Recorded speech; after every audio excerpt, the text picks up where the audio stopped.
नमस्कार मित्रांनो ठरलं तर मग मालिकेच्या आजच्या भागामध्ये सुरुवातीला दाखवण्यात आलं की सुमन आणि नागराज तन्वीची वाट पाहत थांबले आहेत.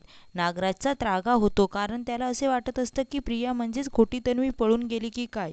सुमनने तिला जाऊ कसं दिलं याविषयी तो जाब विचारतो. तेवढ्यात प्रतिमा तिथे येते आणि त्यांच्यावर बॉम्ब टाकते की तन्वीने अश्विनसोबत लग्न केले. सुमन आणि नागराज यांच्या पायाखालची जमीनच सरकते. पूर्णाईने हात जोडून विनंती केल्याने प्रतिमा या लग्नाबद्दल कोणाला सांगू शकली नाही असं ती सर्वांना सांगते.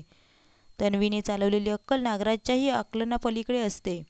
दुसऱ्या दिवशी पहाटे तन्वी रांगोळी काढण्यासाठी एका मुलीला घेऊन येते जेणेकरून सर्वांना वाटावं की एवढ्या लवकर उठून स्वतः तन्वीने रांगोळी काढली आहे.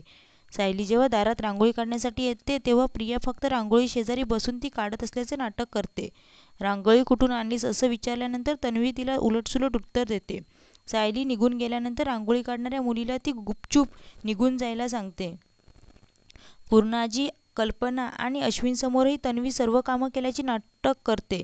पहाटे उठून तिने सर्वांसाठी नाश्ता केल्याचेही ती सांगते. सायलीला प्रियाच्या या वागण्याचं आश्चर्यच वाटतं.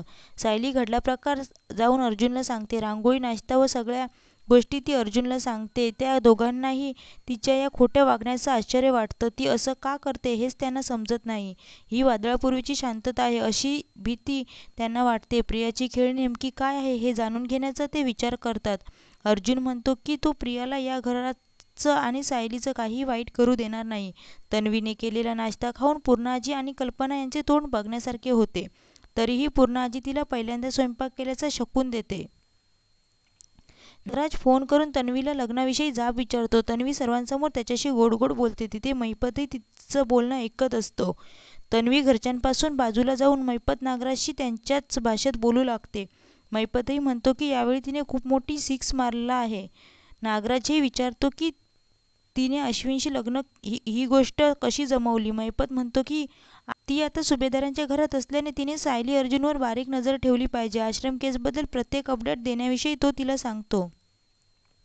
तन्वी पुन्हा सर्वांसमोर नाटक करते की तिला सुभेदारांचे घर जोडायचं आहे, तोडायचं नाही. सायली आणि अर्जुनही त्यांच्यासोबत नाश्ता केला पाहिजे असा आग्रह ती करते. सर्व सुभेदारांना हा तन्वीच्या मनाचा मोठेपणा वाटतो. ती म्हणते की जर त्यांना नाश्त्यासाठी बोलवायचं नसेल तर ती त्यांच्यासाठी त्यांच्या खोलीत नाश्ता घेऊन जाईल. ती नाश्ता घेऊन जायला निघते तेव्हा सायली अर्जुन आश्रम मर्डर केसवर काम करत असतात. सरंजामे या पोलिसाविषयी ते चर्चा करत असतात. विलासच्या जामिनाविषयी माहिती मिळवण्यासाठी अर्जुन पुन्हा एकदा सरंजामेला भेटण्याचे ठरवतो. शिवाय आश्रमात सापडलेले ब्युटीचे व्हिजिटिंग कार्ड आणि सोन्याच्या तुकड्याविषयी त्यांना शोध घ्यायचा असतो.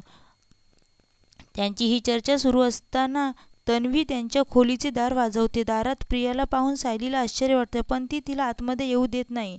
तोपर्यंत अर्जुन या केसविषयीचा फलक झाकून ठेवतो. तन्वी त्यांना नाश्ता करण्यासाठी जबरदस्ती करते पण दोघेही तिला साफ मनाई करतात. तिला अक्षरशः तिथून ते हाकलून देतात.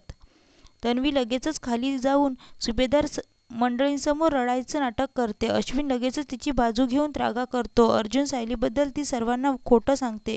कल्पना, पूर्णाजी तिची बाजू घेतात आणि दुर्लक्ष करण्यासाठी सांगतात. त्यांनी अर्जुन सायलीवर राग काढावा अशी तन्वीची इच्छा असते म्हणून ती आणखी रडारड सुरू करते. त्यामुळे पूर्णाजी अर्जुनला हाक मारून खाली बोलावते. अर्जुनने अन्नाचा अपमान केला यावरून ती त्यांना सुनावते. तुझ्या बायकोने याचाही विचार केला नाही की तिच्या धाकट्या जावेचा घरातील पहिला दिवस आहे असं पूर्णाजी म्हणते. अर्जुन यावरून सर्वांना दुतोंडी म्हणतो. कल्पना चिडल्यावर अर्जुन तिला म्हणतो की तुम्हीच आम्हाला म्हणाला होतात की तुमच्या किचनमध्ये जे पदार्थ बनतील त्याला आम्ही हातही लावू शकणार नाही. मग तन्वीने बनवलेला नाश्ता खायला हवा होता असं तुमचं म्हणणं आहे.